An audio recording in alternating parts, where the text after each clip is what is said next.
Petit message à l'attention de tous les suscaviles de France, ce film de merde vous donne raison et ça me fait mal au cœur de l'admettre. Vous l'avez compris, aujourd'hui je vous donne mon avis sur le film Superman signé James Gunn, que j'aimerais toute ma vie pour son Gardien de la Galaxie 3, mais qui clairement ne m'a pas du tout convaincu pour sa vision du mythe de Superman. Même si je sais que certains me diront qu'elle correspond à certains comics et surtout à sa patte cinématographique qu'on ne reconnaît que trop bien dans ce film, j'ai trouvé que l'aspect humour niais d'un Star-Lord n'allait pas du tout à un Superman. À une époque, la Warner était clairement l'un des grands piliers lorsqu'on parlait de films à sensation avec effets spéciaux, et je suis désolé de dire, mais pour ce film, beaucoup d'effets sont ratés, notamment Crypto, dont les animations sont mal faites, tout simplement. On voit beaucoup trop la CGI, le film se contente de faire à peine mieux qu'un Flash, et certaines scènes ressemblent à du Minecraft, c'est beaucoup trop insuffisant au vu des prétentions du film. Lex Luthor est le gros point fort de ce dernier, mais le fait d'avoir filmé beaucoup de scènes au grand angle, ça donne des strabismes aux personnages en plus de déformer leur visage, ce qui leur enlève beaucoup de charisme. Les scènes post-génériques ne servent strictement à rien et ne lancent en aucun cas un quelconque DCU, donc vous pouvez rentrer chez vous dès la fin du film. Le développement des personnages de cet univers, comme beaucoup de dialogues et de situations, sont à l'image de la coupe de cheveux de Nathan Fillion dans ce film,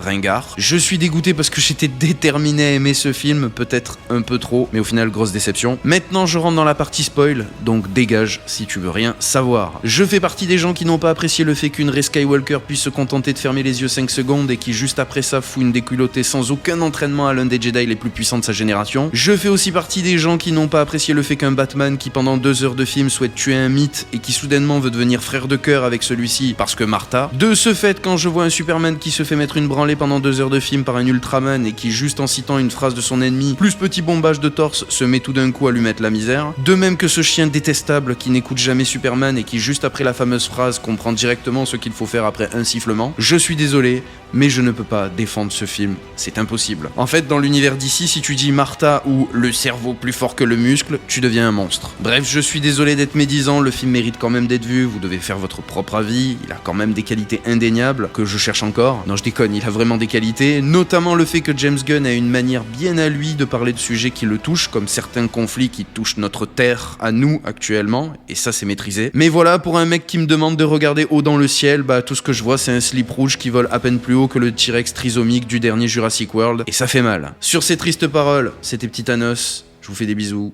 peace.